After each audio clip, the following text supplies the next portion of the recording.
What is up, YouTube? THATSA here, and today I'm actually going to bring you guys a super cool video showing you guys some staples to get for newer players. If you guys are experienced players, this is probably something that you don't actually need to look at, but believe it or not, most of my audience is actually players coming from the video game. So what I'm going to be doing is showing you guys a bunch of staple supporters, items, trainers, and Pokemon you could be actually trying to get on Pokemon Trading Card Online. These are the type of things you want to trade for and get in your collection so you can actively build your decks. Remember, in the Pokemon Trading Card Online, you don't actually need multiples. Like, you don't need 30 of one card, so you can use one in each of your decks. You just need 4, and you can use it in as many decks as you want. So, again, you want to try and get a few of each of these cards, and I'm going to be actually showing you how many of each of these you need, because you don't effectively need 4 of every one of them. So, hopefully you guys like this, and, let me know if you have any questions in the comments below. While you're there, don't forget to like, don't forget to subscribe. Remember, we're trying to grow the channel to 1,000 subscribers by the end of the month, and I definitely think we can. So,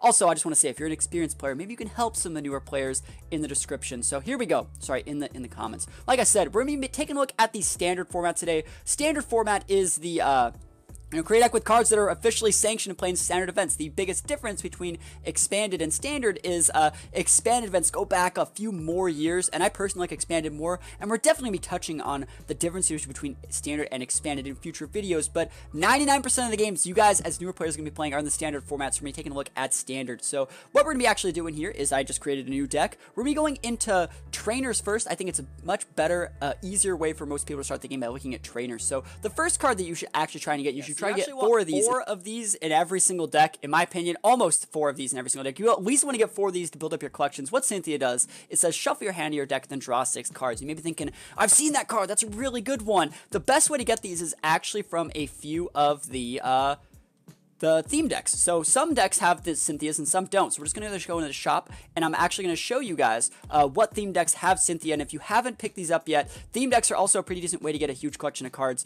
A decent theme deck that has Cynthia. This Charizard deck has 2 Cynthias. This Blastoise deck has 2 Cynthias. I'd really recommend the Charizard deck, and we're actually going to be breaking down some theme decks in future videos. We're going to be breaking down the theme decks and how to play them, which ones to pick up. But the Charizard deck, the Blastoise deck are all really, really good options. Other theme decks that are pretty good that also have Cynthia, which I plan on breaking down, are going to be... Here it is. Where is it? This deck. Mock Strike. So this deck has Garchomps, and this is probably the most competitive starter deck you're actually going to see. It has a really good supporter line, it has a really good item line, and then it has actually, like, you can play the game with this deck against most people. I'd pick up 1 or 2 of these. If you pick up 2 of these decks, you have an actual decent competitive, like, way to start the game. It's only 1,000 points, and I know it sounds like a lot, but seriously, you're going to have a line of Cynthias, you're going to have a good supporter line, and you're actually going to have a deck that has, like, a really good playstyle. We're going to be breaking down this deck, like I said, in a future video, but it's a really good way to get Cynthias. So we're going to go back to the deck manager, and again, we're going to go back into the make a new deck. So like I said, Cynthia. Like, I really do recommend getting those Cynthias. It's super, super important. Just because it's so good. It's like the way to start the game. And so other really popular supporters that are really good, we're actually just going to be looking at the standard set here. Acerola is a really good one. I really recommend having at least one of these in your collection. You've seen me use it in a few of my decks before. Put one of your Pokemon that has any damage counters on it, and all cards attached to it in your hand. You can actually pick up this card relatively easily in trades online. I wouldn't be surprised to have this card be, like, super easy to get. So I recommend getting at least 1 Acerola. It doesn't have to be hollow or anything, but just getting an Acerola is not that bad of an idea. Other than that, let's actually talk about cards that are really, really good. If you want a water deck, I'd really recommend picking up an Aqua Patch. Attach a water energy card from your discard pile to one of your bench Pokemon. It's an item card. It's not a supporter, so you can use as many of these as you want, but you only really run this in water decks. So maybe an Aqua Patch is an idea. Let's talk about other really, really good cards. If you're running water, again, or fighting, you might want to pick up some Brooklet Hills. These are very, very good staple cards for those type of formats. Once during each player's turn, that player may search their deck for a basic water or basic fighting Pokemon and put it on their bench. So this helps you search for your Vulpixes, your Mudkips, maybe if you're running fighting, your Buzzwoles and stuff like that. Staple card, it's only an uncommon, so they're very easy to get. And again, it's not that hard. So maybe Brooklet Hill if you're running either of those types, and you can do it every single turn, and both players can use it. After that, another very staple card. You need this card to play the game. It's actually going to be Choice Band. Most decks run 2 or 3 Choice Bands. The attacks of Pokemon this card is attached to do 30 more damage to your opponent's active Pokemon GX or active Pokemon EX. Before everything else, before applying weakness and resistance. So again, most players run 2 to 3 of these. I would actually recommend picking up 4 just in case. It's not a bad idea to actually have 4 of this card. Other cards that are pretty good let's see. I'm trying to go over the staples right now. So these are the cards you should have to get in your collection if you want to play the game. I recommend picking up at least one Enhanced Hammer. Discard a special energy from one of your opponent's Pokemon. It's not a bad item to have, and you see me actually run it in a few of the decks I've actually talked about on this channel. So having one of those is not bad. And other than Cynthia, all these cards are incredibly hard to get. We're actually going to show how common they are probably about the end of the video. Other cards that are pretty decent, maybe a skateboard if you like this. The routine's cost of the Pokemon this card is attached to is one colorless less, and it can retreat if it's asleep or paralyzed. Pretty decent card. It's actually starting to see a lot of play. It's very similar to Floatstone was in past formats. So pretty decent card. Maybe you pick up one or two of these. It wouldn't be a bad idea. Let's see. Other staple cards. Field Blower. You got to have at least two of these. Choose up to two in any combination of Pokemon tool cards and stadium cards and play both yours and your opponent's. So let's do this. Let's put that there. And we're actually going to take these off. And I'm going to say at the end of the video, you should craft as much as I'm doing here. But we will highlight the ones that still deserve to be talked about. Guzma, here we go. Switch one of your opponent's bench Pokemon with their active Pokemon. If you do, switch your active Pokemon with one of your bench. So you're going to switch one of theirs, and you get to switch one of yours. It's doing multiple things at once. I would say you need at least 3. Note that I only have 3, because I don't really need decks that require 4, but you do need at least 3 Guzmas to play a lot of decks. Very, very good card. Other card that's worth noting is Judge. Each player shuffles his or her hand in your deck and draws 4 cards. It's a way to disrupt your opponent's hand, and it's also a way for you to like redraw cards. Definitely a decent card, but you know, I don't think it's a required craft. You need at least 2 Lilies. I'm pretty sure most of you guys have Lily, but it's a secondary draw supporter. Draw cards until you have at least 6 cards in your hand. If it's your first turn, draw cards until you have 8. So being able to play an Lily on the first turn's really, really good. So we're going to put 2 Lilies up there. Other cards that are pretty good. I think if you're running Zoroark, Mallow is pretty good. Search your deck for 2 cards, put them on the top of your deck, and put them on the top of your deck. And then you can use Zoroark to trade, get those cards immediately. Pretty good card. I think having Max Potion, it's a very good card, but it's very reliant on the deck you're going to do. I don't think you need Max Potion. Heal all damage from your Pokemon, but you discard all the energy. So decks that can like easily reload all their energy, like Malamar, even Gardevoir sometimes can do it, can use Max Potion, but I don't think it's really recommended. All right. Keep on going. Nest Ball's pretty good in a lot of decks for... I think you should need these. Search your deck for base Pokemon, put it on your bench, shuffle your deck. So this can search for a lot of things, can help you build your bench. I'm going to say you need 4 Nest Balls, but they're really easy to get, so I wouldn't sweat it. That's just a decent card to have in a collection. It really helps you hit their curve. As a newer player, having a card like Nest Ball is not even a bad idea. It makes it so you can actually play the game. And so let's see what else we got. Pokemon Communicator. This is a new card. Reveal a Pokemon from your hand and put it... reveal Pokemon from your hand and put it into your deck. If you search your deck for Pokemon, reveal it and put it in your hand, then shuffle your deck. So, Pokemon Communicators in the newest team-up set, and I'd really recommend picking up a couple of these. These are the same card, right? Yeah. Pokemon Communication, yeah. So, this is the same card. I'd actually really recommend picking up 2 of these, or picking up 4 of these, because there are going to be a lot of decks, and as a newer player, your collection's not going to be so amazing. Your decks aren't going to be so amazing that you're going to have to make all this room to min max them. So being able to run multiple Pokemon Communicators, note that these are just different art. They're the exact same card. Well, that's Acerola, but you see, like, these are the exact same card. Pokemon Communication has the same words, and note that I've clicked it to make it so all the standard format cards are legal. So being able to pick these up, also there's a... I thought that was a Butterfree. That was going to be pretty cool. But yeah, really good card out of the new set. And I think they're also in these Charizard tag team decks. So maybe that's an easy way for you to pick these up. Other cards that are pretty good.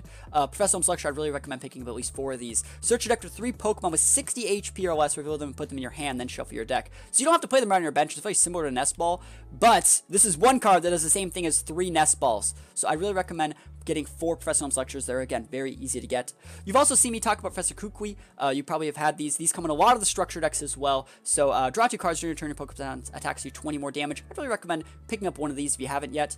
Rare Candy is really good, but only in decks where you are using Stage 2 Pokemon. So decks that are using like Garchomp's, Charizard, Gardevoir, stuff like that, you really need rare candies, but I would recommend picking up a set of rare candies, because if you plan on playing the game for any amount of time, you're eventually going to use them. So if you can get them for pretty cheap on trading, definitely go for it.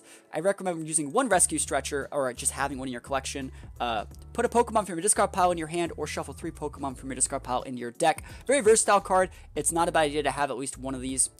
Other than that, we're still going. You don't really need a switch. If you can pick up a Tate and Liza, it's pretty good, but we're not going to really recommend one. Shuffle your hand in your deck, then draw 5, or switch one of your Pokemon with one on the bench. Pretty decent card, but again, you don't really need it. Ultra Ball, here we go. We're into the bread and butter. You actually need to have 4 Ultra Balls. Discard 2 cards from your hand. If you can't discard 2 cards, you can't play it. And search your deck for a Pokemon, reveal it, and put it in your hand. So this is going to let you search for any Pokemon, basic, evolution, what have you. You need at least 4 of this card. This card should be a 4 of in almost every single deck you make because it lets you search your deck for any Pokemon, let you hit your curve. It's very, very important. So I would say this is a pretty decent list. If you don't have these cards, I would really recommend going on to the trade section and actually trading for them. This trainer and item line is going to make it so you can run any deck, and these are going to make up like the bread and butter of most of your decks.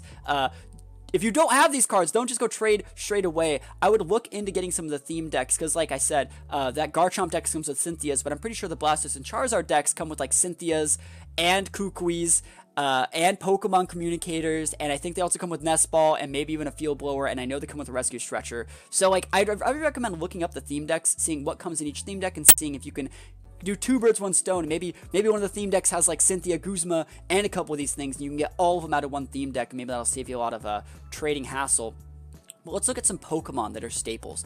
A lot of people actually like, there's a lot of Pokemon that you should actually try and get. I think the first Pokemon that you should really try and get, if you don't already have one, is this one, Tapu Lele. You need at least one of these to play most decks in the game. It's for that Wonder Tag ability, and this is going to be the hardest card to get for most new players. You're going to have to trade a lot of codes for this. You're going to have to trade a lot of cards for it. There's also, like, a box bundle that has Tapu Lele that comes with a code for Tapu Lele. If you're interested in buying one of those, I think it's probably like 30 or 40 bucks. But when you play this Pokemon from your hand onto your bench or during your turn, you may search your deck for any supporter, reveal it, and put it in your hand. So you're going to be able to search for your Cynthia. You're going to be able to search for Professor Elm's Lecture. You're going to be able to search for your Guzma. So many good cards. Being able to search any supporter out of your deck, note that your supporters are your cards that let you search for what or anything else, is really, really good. And you should try to have at least one of these cards in your deck as possible. But as far as staple Pokemon go, there's not really that many staple Pokemon. Maybe get a Ditto Prism Star. You can only run once. You only really need one. This card can evolve into any Pokemon. So it's actually pretty good to have one of these guys. As for other Pokemon that can be run in most decks, it's mostly the trainers and supporters that are kind of weird that way, in which they can be like this trainer line. Not inherently this trainer line, but a combination of these cards and supporters are going to be in almost every single deck. You're going to see Professor Elm's Lecture in every deck. You're going to see Lily in almost every deck. You're going to see Guzma, Cynthia, Choice Band in almost every single deck. But for Pokemon, they're generally, the type of deck that you're running dictates what Pokemon you run. You're going to see cards like Lele and Ditto in every deck, but other than that, you're not going to see Diglett in every deck, unless it's a Steel deck. You get what I mean? Vulpix, though, is a Pokemon that you can actually run. It's a very good Vulpix from Guardians Rising. And so it's going to be right here. Search your deck for 2 Pokemon, any Pokemon, evolved or basics, and put them in your hand. And note that this attack does not cost any energy. So if you're looking for just random Pokemon to start the game with, I definitely just... Maybe if you don't have like a really like solid deck, maybe you still have theme decks, maybe you're still building, maybe run a couple Vulpix in there. It'll help you hit your curve. It's a decent Pokemon to start with at the start of the game, and you can just leave it out there, beacon for a few turns, and it'll help you build your Benson, and it's actually a pretty good Pokemon. Let's see, what are some Pokemon that can be run as some sort of weird stuff? Let's see some weird stuff. You're running like a double colorless energy deck. Maybe you do one of these. This is a hyper rare one, but you can use something like a Tauros. This card was really good back when Guardians Rising came out. Double colorless energy attackers are pretty decent. 60 for that. You also has a pretty decent GX attack. If you don't have a Pokemon that uses a GX attack and using DCEs, maybe you should try something like a Tauros, but again, I'm not really going to recommend it. Stacks 30 damage for each damage card on this Pokemon, so if they hit you once, you can Mad Bull and just absolutely like dominate someone. But I think that's pretty much going to be it for cards that you run just to run them. I've seen people actually run this as well. Like, a lot of people like to run the Swampert line right here. So I've seen people run the Swampert. People run like Mudkips. In any deck that runs like rare candies, you run Mudkips, and make it so you can just run Swampert. Once you're in turn before you attack, you may discard a card from your hand if you draw 3, so it's very similar to Zoroark, but again, this thing's not really that big of an attacker. It's mostly just there for that ability, so a lot of decks run this type of card as well, but more often than not, if you have like Ditto and Lele and Vulpix, you're in a pretty decent spot. We're actually going to go take a look at some of my other decks, and we're actually going to show you guys the supporter lines and the trainers and what have you lines. Yeah, I don't need this anymore. So yeah, let's take a look at this deck. So this is going to be a Sylveon deck. I'm actually splashing one of these cards because it's actually really hilarious. If you took the Pokemon as a prize, you can put it on your bench, and then take another one. So this is a little bit of a meme. Some Prism Stars are actually kind of funny. This is an older deck. This is an older deck, but I'm basically just doing this to show you guys like my default lines. If you guys want to run Eevee decks are really good. If you attach an energy onto the Eevee, it evolves right away into that respective Pokemon from your deck, so it's really good. I'm deciding to use it with Sylveon in this game. But let's look at my like items. So like I have the Field Blower, I have the Nest Ball, I have the Rare Candies, I have Ultra, Cynthia, Guzma, Lily, and then the other cards, like the Choice Band, and the other cards are just like other cards that are kind of splashed in there. So again, it's a lot of the same cards that I really did recommend. Let's look at this deck. I think I was building a different variant of like Zoroark, so I decided to use like Hoopa here. Hoopa's a pretty decent card if you're going to be running Dark to prevent effects of attacks, including damage to this Pokemon by all GX and EX. It's a bit of a wall stall card. This is a bit of a wall stall deck. Looking at my items, it's all the stuff I just recommended, every single one of them. We have Rare Candy, Rescue Stretcher, Ultra Ball, Acerola, Cynthia, Guzma, Lily, Mallow, Professor Elm's Lecture, Kukui, Choice Band. I recommended every single one of these cards. The only card that was on here that wasn't recommended was Mallow, and we briefly talked about it. So it's not just my own personal playstyle, which is that's kind of how this goes. Let's see, I only have a few decks on here right now. What is this deck? This is the Espeon one. This is the Espeon one that I went over in previous video. It's actually a little bit different. This is using Garbodor as well. So let's see what my trainers look like. This is an older deck as well. So Ultra Ball, we have a Stadium card that I don't really need because this is an older deck. But again, Acerola, Cynthia, Guzma. I decided to put Judge in here. Sometimes if you don't have all the cards, you might want to run a Pokemon fan club. Search your deck for 2 basic Pokemon, reveal them, put them in your hand. So if you can't get Professor Elm's Lecture, this is actually a pretty decent card. Also know that this card can let you search for cards that are like GX attackers versus Professor Elm's Lecture. They have to be like 60 HP or less. This card will let you search for GX Pokemon like Tapu Lele and other, big GX attackers. I also had one of these as like a draw supporter because this is a little bit of an old deck. This was right when the format turned over into standard. So each player counts cards in their hand, shuffles that many cards in the deck, and draws that many cards. So this Pokemon's pretty decent if you can't get Cynthia's. It's better than nothing. So it's like a worse Cynthia. I was using this card instead of Lily because I wasn't really a fan of Lily. It still lets you like reshuffle. Again, I was using this card before cards like Tate and Liza before Indigo and Emmett came out, and I think it's a decent card, but again, there are definitely better options. So I just want to say, guys, thank you so much for watching this video. Please, please, please like, comment, subscribe, and definitely help me try and get my channel to 1,000 subscribers by the end of the month. I would really appreciate it. And as always, let me know any comments you have in the comments below. There is one thing. There's one last thing. A lot of people. Let's actually do one last thing. I think it's actually really important. I think it's important that I mention this. We're gonna look at this one. No, we're gonna look at this one. This is the, nope, not that one. We're looking at the, where is it? Is it in here? It's right here. So this is the deck that I took to the, this is the deck I used in the recent team building video, the Gardevoir Ninetales Zoroark, and I actually just want to talk about your Pokemon lines. A lot more often than not, I think this is something that definitely is worth mentioning. I want to talk about my basics, how many basics I have, how many items I have, and how many stuff like that, and how many energies I have. So a general, like you can use this as a general consensus. So there's 60 cards in your deck. You want to make it so you can at least start the game with the basic every game, so you don't have to mulligan. So I have 1, 2, 3, 4, 5, 6, 7, 8, 9. 10, 11. Marshadow is also another card that you guys can actually try and pick up if you can. Having one of these is actually a pretty good card. But like I said, I have 11 basic Pokemon. There's 60 cards in the deck, so that's a little bit better than every 1 out of every 6 cards. Remember, you start the game by drawing 7. So I should always start the game with a basic if we actually use math correctly. Every once in a while, you're going to mull, but you want to be able to have over 10 basics to start the game. So if you have at least 10 basics, you're on the right track. Note for energies, most people run anywhere from 9 to 12 to 13. Sometimes you see 14 on very energy required decks, but anywhere from 8 to 14 is a pretty good number from energy. So hopefully, you got your 10 basics. Hopefully you got anywhere from like 8 to 14 energy. You're going to have more trainers than Pokemon all the time. That's always going to happen. So hopefully this last little part really helped you guys out. Again, if you guys have any questions, please let me know in the comments below and I'll do my best to answer them. Thank you guys for watching. Hopefully you have a good day and I will see you guys next time. Peace out.